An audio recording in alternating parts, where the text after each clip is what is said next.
1장 8절의 그 핵심 가르침은 복음은 땅끝까지 전파되게 되어 있다 하는 것이죠. 복음은 땅끝까지 반드시 전파된다. 그 메시지를 담고 있습니다. 근데 그 땅끝까지 가는데 누가 주도권을 가지고 이 복음을 땅끝까지 이끌어 가시는가? 바로 성령님께서 그렇게 하신다 하는 것입니다. 자, 성령님께서 사람들을 부르셔서 그들로 하여금 성령으로 충만하게 만들으셔서 성령님의 권능을 소유하고 이제 복음을 들고 땅끝까지 나가서 예수님의 증인된 삶, 이 삶을 살게 하시는 분이 성령님이시다 하는 것이죠. 자, 그런데 이제 정말 중요한 게 있습니다. 땅끝까지 하나님의 사람들이 예수님의 증인으로 가게 되는데 그 가는 수단, 가게 하는 방법이 바로 디아스포라라고 하는 용어로 대변되는 그런 방법을 쓰신다고 하는 것입니다. 디아스포라라고 하는 말은 헬라 말인데요. 이 말을 그냥 풀어서 말씀을 드리면 흩어진 씨앗이라는 뜻입니다. 그러니까 하나님께서 복음이 땅끝까지 가는데 흩어놓으시는 방법을 사용하셔서 땅끝까지 가게 하신다 하는 것이죠. 주권은 하나님께 있습니다. 주권은 성령님께 있습니다. 성령님이 주권을 가지고 땅끝까지 가게 하는 그 수단 방법이 뭔가 하면 흩어놓는 방법이다 하는 것이에요. 특별히 이 말은 유대인들에게 유대인들의 별칭으로도 사용됐는데요. 어떤 사람들에게 썼는가 하면 유대인들이 사는 땅이 지금 현재 이스라엘이 있는 팔레스타인 땅입니다. 그 땅에서 밖으로 흩어져 나가 사는 유대인들을 가리켜서 디아스포라 유대인 또는 그냥 디아스포라 그렇게 말합니다. 유대인들이 언제부터 그러면 흩어지게 되었는가? 역사를 쭉 거슬러 올라가면 구약시대에 바로 남과 북으로 나뉘어져 있던 이 이스라엘 민족이 북쪽이 먼저 망합니다. 예수님 오시기에 한 700여 년 전에 망하죠. 그리고 한 140년 정도 후에 남쪽 왕국도 멸망합니다. 북쪽 왕국을 멸망시킨 나라는 아수르라는 나라고 남쪽 왕국은 바빌론에 의해서 망하는데요. 망한 이후에 이 아수르와 바빌론이 그 팔레스타인 땅, 현재 이스라엘이 있는 그 땅에 살던 사람들을 강제적으로 타 지역으로 이주시켰습니다. 그리고 일할 수 있는 사람들은 포로로 잡아다가 강제 노역으로 그들을 부려먹기 시작했습니다. 바로 현재 있던 땅에서 전쟁에 의해서 멸망하고 멸망한 이후에 그들을 강제로 이주시킨 데서 디아스포라가 시작되었다고 볼 수 있습니다. 물론 이제 바벨론이라고 하는 나라가 이제 바사, 지금의 이란에 의해서 멸망하죠. 멸망한 이후에 그 외국에 살던 디아스포라 유대인들이 팔레스타인 땅으로 다시 돌아오긴 했습니다만 이스라엘 역사를 보면 디아스포라가 멈췄느냐 아니면 디아스포라가 끝나고 다시 다 본국으로 돌아왔느냐 아니냐, 그건 아닌 것이죠. 이 바사 제국 이후에 이 팔레스타인 땅을 지배한 민족은 그리스 민족입니다. 대표적으로 우리가 잘 아는 헬라의 알렉산더입니다. 근데 알렉산더가 젊은 나이에 죽게 되죠. 죽은 이후에 그의 수하에 있던 장군들이 이 분할 통치를 하는데요. 분할 통치하는 동안에도 여전히 이스라엘 민족은 가나안 땅이 식민지 지배를 받으면서 디아스포라 현상이 계속 발생했습니다. 수리아라고 하는 북쪽, 팔레스타인 북쪽에 있던 수리아에 의해서 지배도 당했고 남쪽에 있던 이집트, 애굽에 의해서도 식민 지배를 받았죠. 그러면서 나라가 망한 이후로 계속해서 이스라엘 민족은 디아스포라라고 하는 이 흩어져 사는 일이 지속되었다고 하는 거예요. 예수님 오신 승천하신 이후에 AD 70년에 로마 제국에 의해서 이스라엘이 완전히 멸망합니다. 그 멸망한 이후에도 계속해서 흩어지게 되는 이 현상이 지속되었던 것이죠. 이스라엘이 독립한 것이 우리나라 건국과 같은 해입니다. 1948년도 우리나라보다 한 3달 먼저 독립했어요. 5월 14일 날이 이스라엘의 독립일입니다. 독립해서 지금 현재 이스라엘에 와서 사는 사람들, 지금 현재 땅에 한 1,000만 명 정도가 지금 살고 있습니다. 그러니까 역사적으로 보면 수천 년 동안 이스라엘 민족은 전쟁과 박해로 인해서 계속해서 흩어져 사는 것이 그들의 삶의 모습이었고 이스라엘 역사였던 것이죠. 그렇게 흩어져 살면서 이스라엘 민족들이 그 민족성을 잃지 않게 만들었던 아주 중요한 것은 회당입니다. 성인 남자 10명 이상이 되면 회당을 독립시킬 수 있는 조건이 돼요. 이스라엘 민족들이 10명 이상 모이면 그들은 회당을 세우고 그 회당을 중심으로 해서 안식일 예배를 드리고 또 성경을 가르치고 또 할례의식을 행하면서 그 민족적 연대감을 그 수천 년 동안 지켜오면서 디아스포라된 그곳에서 그들의 그 민족적 자주성을 유지시켜 왔다고 하는 것이죠. 디아스포라 유대인들, 그들을 흩어지게 만든 요소는 말씀드린 대로 전쟁과 박해였습니다. 그러니까 디아스포라라는 말 속에는 고난과 고통이라고 하는 것이 포함된, 그야말로 원하지 않는 그런 그들의 삶 속에 일어나는 일들을 포함하고 있는 그런 용어가 바로 디아스포라라고 하는 용어인 것이죠. 이스라엘 민족은 그렇게 흩어져 살았어요. 그리고 그 흩어진 곳에 회당을 만들어서 동화되지 아니하고 그들의 민족적 자주성, 주체성을 지키면서 살아왔습니다. 그렇게 이스라엘 민족이 살아온 그 디아스포라 현상이 복음이 소개되는 데에도 그 디아스포라가 사용되었다고 하는 것이죠. 복음이 땅끝까지 전파되는데 이 고난과 고통이 수반되는 박해라고 하는 것을 통해서 결국 내가 있는 현재 자리에 있지 못하고 피난하는 그 현상을 통해서 복음이 전해지도록 하나님께서 복음 전하는 방식으로, 수단으로 이 디아스포라를 활용했다 하는 것입니다.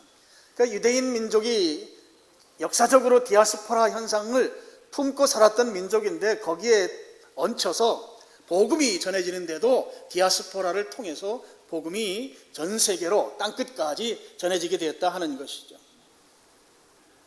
말씀드린 대로 디아스포라는 우리가 원하는 방식은 아닙니다만 하나님께서, 성령님께서 디아스포라 방식으로 땅끝까지 복음을 전한 내용이 사도행전 8장 1절과 3절 있습니다. 우리 스크린 보시고 이 두 구절을 같이 읽겠습니다. 시작.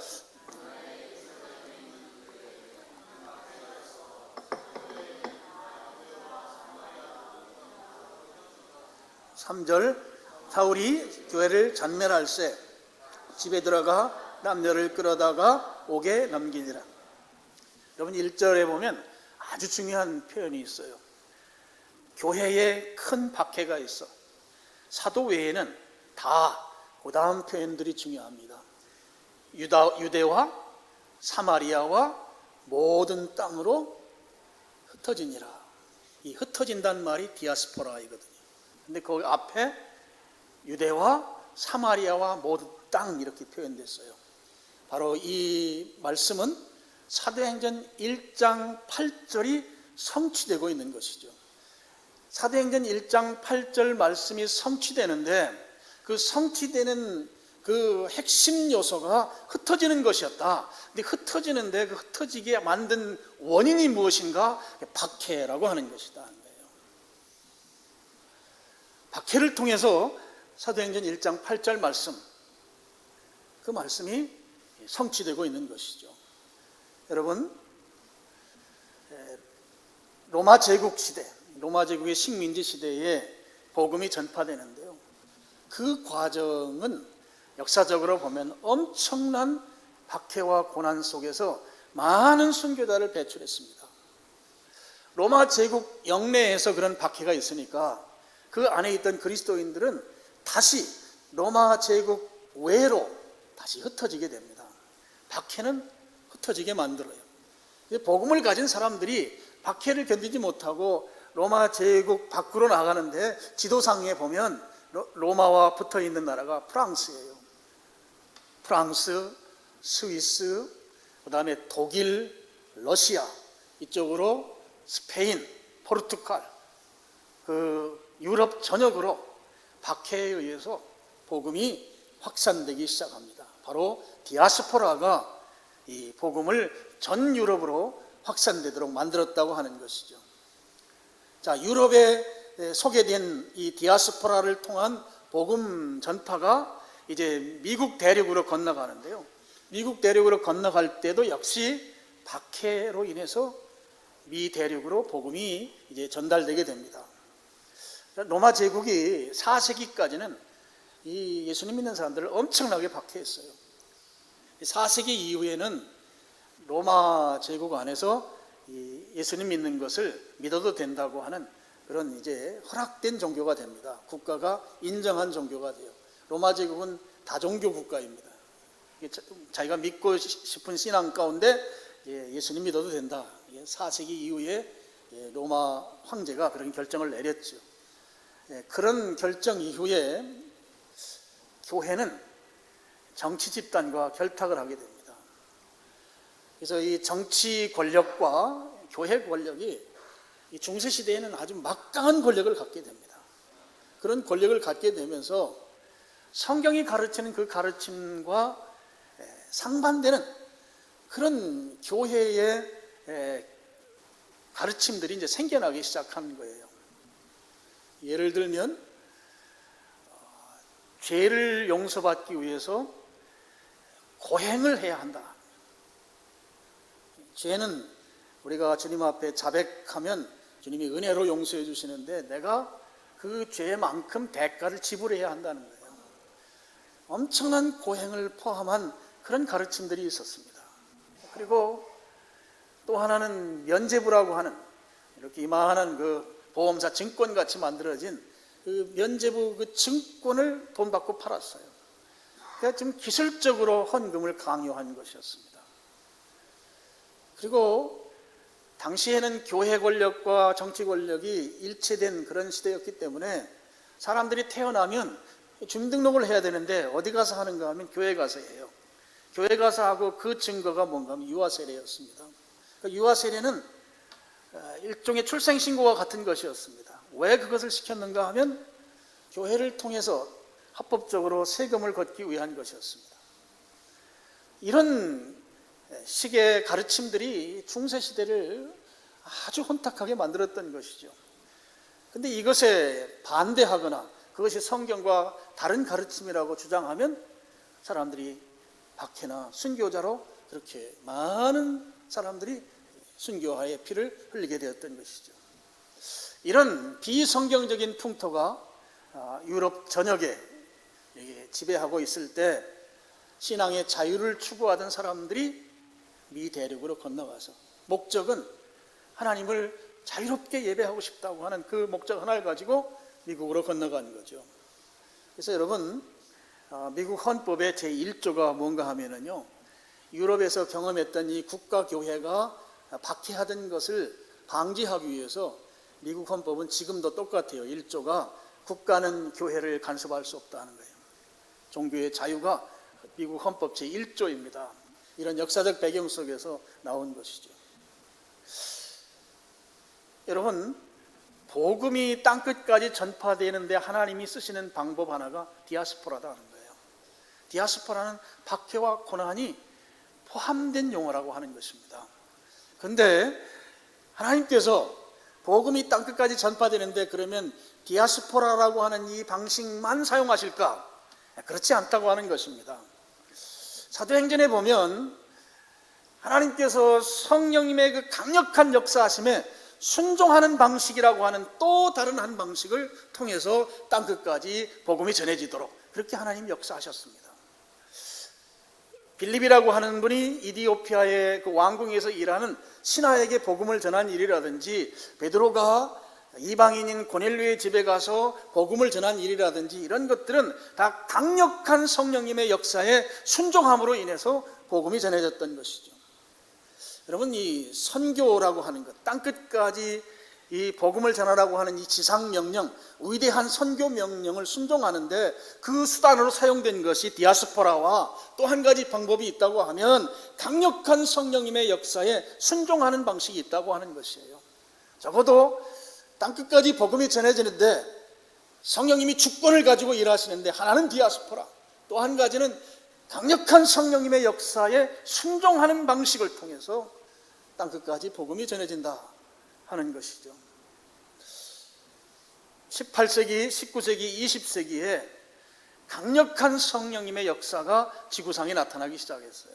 특별히 영국의 저 북쪽으로 올라가면 스코틀랜드, 웨일즈 지방과 또 미국 본토에서 그런 일이 일어났습니다. 그래서 이걸 영적 대각성이다 뭐 이런 표현을 씁니다만, 그렇게 영국과 미국에서 18세기, 19세기에 강력한 성령의 역사가 나타나면서 선교사로 헌신하는 일들이 아주 불일듯 일어났습니다. 그래서 20세기, 19세기, 20세기의 선교 역사는 강력한 성령님의 역사에 의해서 영국과 미국에서 많은 선교사들을 파송하고, 특별히 그들의 순종으로 인해서 아프리카와 아시아에 복음이 전해지게 됐습니다. 아시아에 복음이 전해진 것이죠. 바로 우리 민족에게도 그때 복음이 전해지게 된 것입니다. 강력한 성령님의 역사에 순종한 선교사들에 의해서 이 땅에 복음이 들어왔다고 하는 거예요. 저는 한 분을 여러분에게 소개하고 싶습니다. 주보에도 있습니다만 우리 사진 한번 보여주시죠. 우리 침례교 초대 선교사인 말콤 페닉입니다. 이분이 26살에 우리나라에 왔어요. 선교사로 26살입니다. 근데 이분은 배움이 없습니다. 불황무식해요. 성경적 지식도 많지 못합니다. 신학 공부하지 않았습니다. 그냥 요즘 흔히 하는 말로 평신도 선교사로 온 거예요.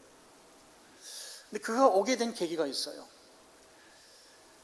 당시 이제 19세기죠. 당시에 이 미국에는, 물론 캐나다하고 미국이 뭐 국경이 지금처럼 그렇게 선명할 때가 아닙니다. 캐나다 출신이지만 미국과 자유롭게 왕래할 수 있는 그런 때가 그 당시였습니다. 근데 그때 당시에 그 미국에서 나오는 신문들은 거의 대부분 중요한 기사는 다 선교와 관련된 기사였어요.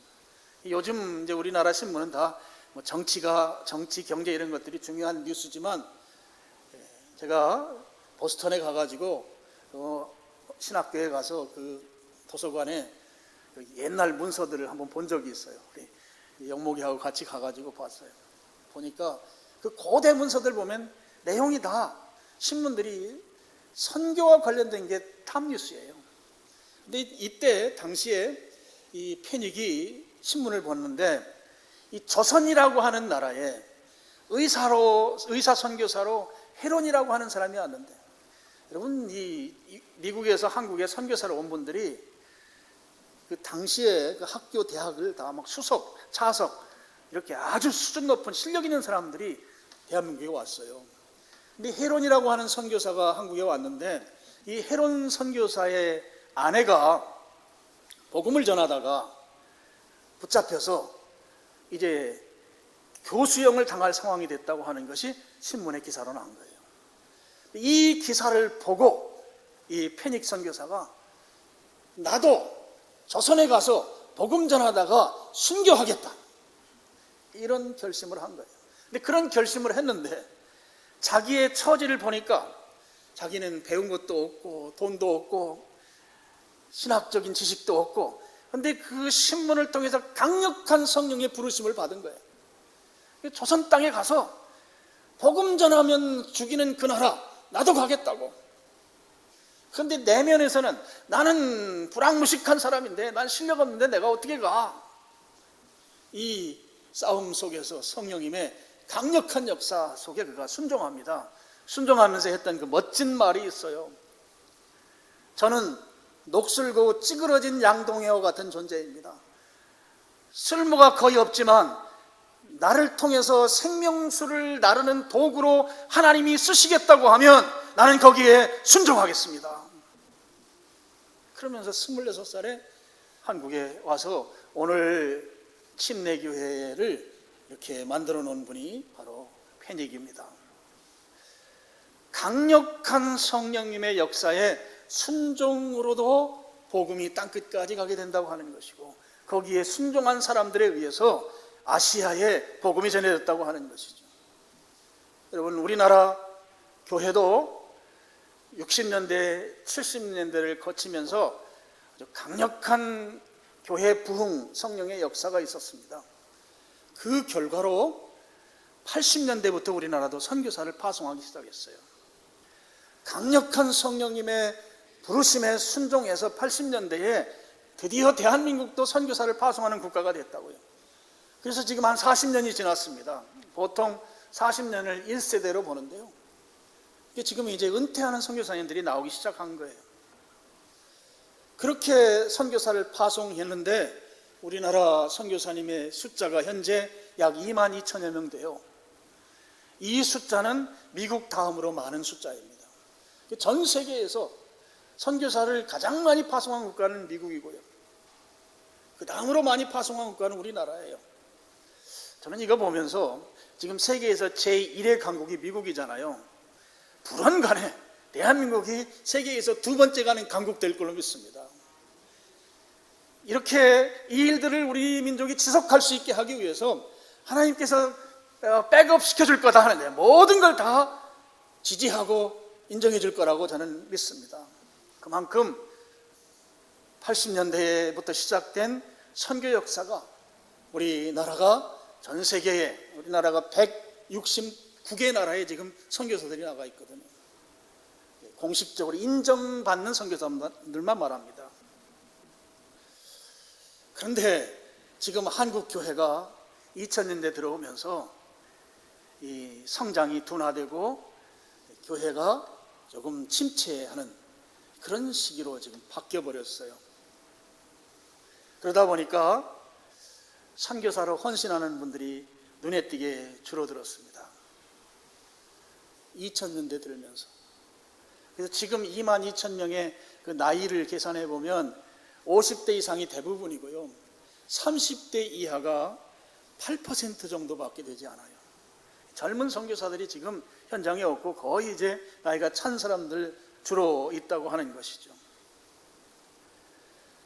선교에 대한 이 헌신이 이제 줄어드는 상황이 왔는데, 거기에 더해서 한 3년여 동안 우리는 코로나 팬데믹을 겪었습니다. 이 코로나 팬데믹으로 인해서 선교가 더 크게 이제 위축되고 있는 상황이 지금의 상황이라고 봅니다.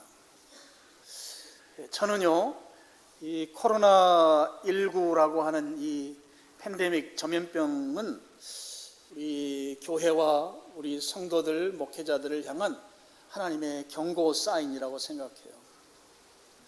어떤 경고 사인인가 하면 본질에 집중하라는 것이죠. 곁가지 신경 쓰지 말고 본질에 집중하라고 하는 하나님의 경고 메시지다 하는 것이죠. 신앙의 본질이라고 하면 가장 중요한 우선순위는 예배입니다. 그러니까 예배에 우리가 잘 드려야 합니다. 그리고 복음 전하는 일입니다. 복음을 전해야 하는 것이죠. 불신자들을 향해서 복음을 전하고 또 선교지에 또 선교하는 이 사역을 감당하는 것, 이게 본질적 사역인 것이죠. 이 사역이 강력한 성령님의 역사에 순종하는 방식으로 우리가 지속해야 한다. 그렇게 하지 않게 될 경우에 만일에 말이에요, 이 디아스포라 방식이 적용돼서 선교하게 하면 그것이야말로 우리가 그렇게 원하지 않는 방식이 되는 것입니다. 복음은 사도행전 1장 8절에 땅끝까지 반드시 전해지게 되어 있어요. 복음 자체가 땅끝까지 가게 되어 있다고요. 근데 땅끝까지 가는데 복음을 전하는 사람이라고 하는 이 사람을 수단으로 사용해서 가는데, 가는 방법이 두 가지가 있다는 거예요. 하나는 디아스포라, 또 하나는 강력한 성령님의 말씀에 순종하는 방식. 근데 오늘 우리는 강력한 성령님의 이 말씀에 순종하는 방식으로 복음을 땅끝까지 가게 해야겠다는 거예요. 여기에 불순종하게 되면 하나님은 또 다른 방법인 디아스포라 방식을 사용할 수도 있다. 그래서 디아스포라를 사용하기 전에 우리에게 경고 사인으로 코로나 팬데믹을 허락한 게 아니냐 하는 거예요. 신앙의 허세, 신앙의 거품 다 걷어내고 본질에 집중하는 거예요. 본질에. 올해 우리 교회는 캄보디아에 캄보디아 미사강변교회라고 하는 땅을 한 1200평 사고 거기에 기존 건물 있던 거 잘 개조해서 교회당을 세웠습니다. 여러분들이 기도하고 헌금하고 수고해 주신 결과물이죠. 코로나 상황에서도 우리 안수 집사님들이 우리나라에서 또 캄보디아에서 PCR 검사하면서 왔다 갔다 하시면서 수고해서 그렇게 아름답게 예배당을 세우고, 지난번에 우리 7월 달에 41명이 가서 함께 입당 예배 또 헌당 예배를 드리고 왔습니다. 저는 이 일을 하나님이 무척 기뻐하신다는 생각을 현장에 가서도 생각했고 지금도 그렇게 생각하고 있습니다.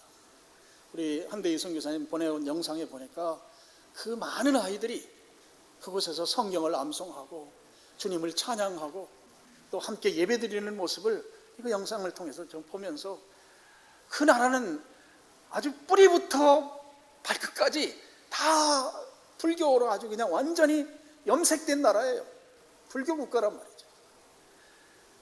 태어나서부터 죽을 때까지 불교 속에서만 살아가는 사람들이 캄보디아 사람들인데, 그런 곳에 예배당에 세워지고 그곳에서 하나님의 이름이 찬양되고 있으니 얼마나 하나님이 기뻐하시겠는가.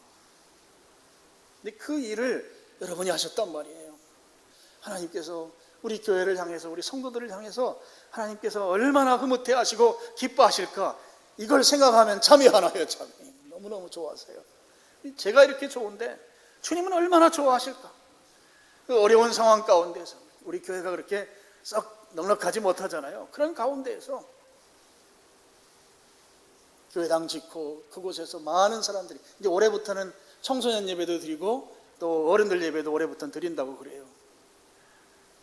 수십 명 되는 아이들이 그곳에 모여서 하나님을 찬양하는, 그들이 이제 커서 이제 좋은 일꾼들이 되고 거기에서 또 목회자도 나올 것이고 선교사도 나올 거 아니겠어요. 그런 거 생각하면 너무너무 흐뭇한 거예요. 이 일이 본질에 집중하는 것이죠. 이 일이 코로나 팬데믹을 통해서 우리 교회가 이렇게 계속 해나갈 것을 하나님께서 코로나 때문에 너희들이 좌절하고 낙심하고 포기하지 말고 더 열심히 하라고 하는 메시지라고 하는 것입니다.